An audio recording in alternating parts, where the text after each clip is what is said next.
Patrick Font. Lundi, je suis un con. Et oui, je suis un con. Pourquoi? Parce que je n'arrive pas à comprendre comment les collectivités locales vont trouver du fric pour l'école privée alors qu'elles n'en ont pas assez pour l'école publique.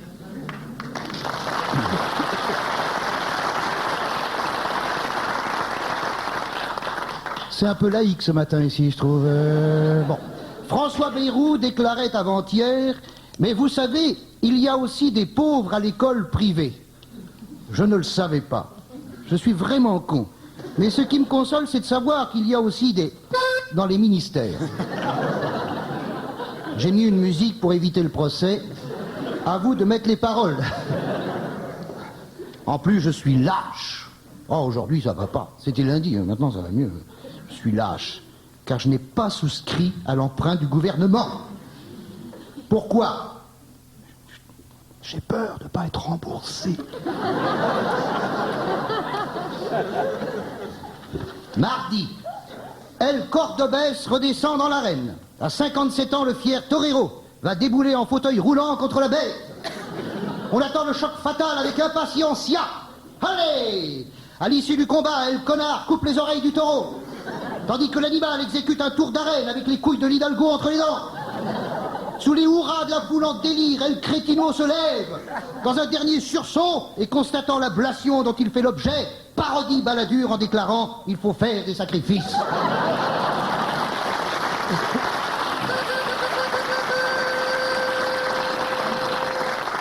On lui jette des fleurs avec le pot, et El Débilo crève en avalant son dernier bégonia. Olé! Mercredi, Touvier ne se cache plus. Hélas, une gueule comme ça devrait pas se montrer. Visage tourmenté, ridé, souffreteux. Un proverbe dit qu'à son âge, on a le visage qu'on mérite. Quand on voit Touvier, on se dit que la justice naturelle existe. Quant à la justice des hommes, elle rouvrira le dossier qui se refermera pour statuer prochainement sur l'opportunité de reconduire un procès qui sera repoussé à une date ultérieure pour lancer une accusation nuancée dont les termes seront analysés en 54e instance par la 8e chambre d'appel en cassation. Une page de publicité. Ne soyez plus ridicule en société, devenez fasciste. Jeudi, on sait que l'écologie en France, c'est aussi bien qu'ailleurs, hein? C'est archi nul. Mais je me demande si chez nous, ça serait pas un tout petit peu plus craignos. Si j'en juge par ce titre, dans le Figaro, page 7. Regardez, j'invente rien. Regardez, alors, les auditeurs, vous écoutez. Les Verts estiment qu'il est urgent d'attendre. Non mais, hein, j'invente rien, oui. Hein. C'est peut-être la journaliste qui a fait de l'humour, après tout, hein. Mais comme c'est dans le Figaro...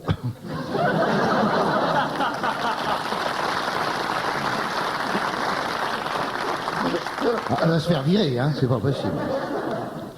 Vendredi, états généraux du PS à Lyon. Je me recouche. La semaine aura été marquée par les déboires de l'OM et encore la tronche de tapis tous les jours, assis, debout, les mains jointes, couché sur sa chaise longue, mains jointes sur le front, encore tapis, ça fait 15 ans qu'on ressort tapis, on le jette par la fenêtre, il revient par le trou du bidet, voilà tapis, il a fait un disque, il est né, il s'est marié, il a eu des enfants, tapis, il a 2 jambes, quand il met un pied devant l'autre, il marche. Vous n'avez pas marre de ce performant de mes deux? Mais pourquoi est-ce qu'il va crever? Et puis on apprend, mais alors c'est dans la presse étrangère, ça, j'ai pas vu en France, qu'avant vous savez, la presse internationale, qu'avant la rencontre Marseille-Moscou, les joueurs russes auraient été intoxiqués de manière à avoir la colite pendant le match. Ils ont failli jouer sur des skis, les mecs. Bref, le foot est dans la merde, et c'est pas moi qui vais lui tendre la main. Samedi, attentat de New York. Je cite alors le Parisien, page 11. La taupe du FBI fait tomber un nouveau suspect. Ça doit être une grosse taupe, hein. Je sais pas si vous avez essayé. Un cosmonaute français rejoint les 2 soviétiques qui tournent depuis 6 mois dans les étoiles sans avoir pu convoler avec une femme. Quelle horreur! Je conseille donc aux cosmonautes français de s'accrocher un panneau sur les reins avec la mention « Attention, ver solitaire méchant ».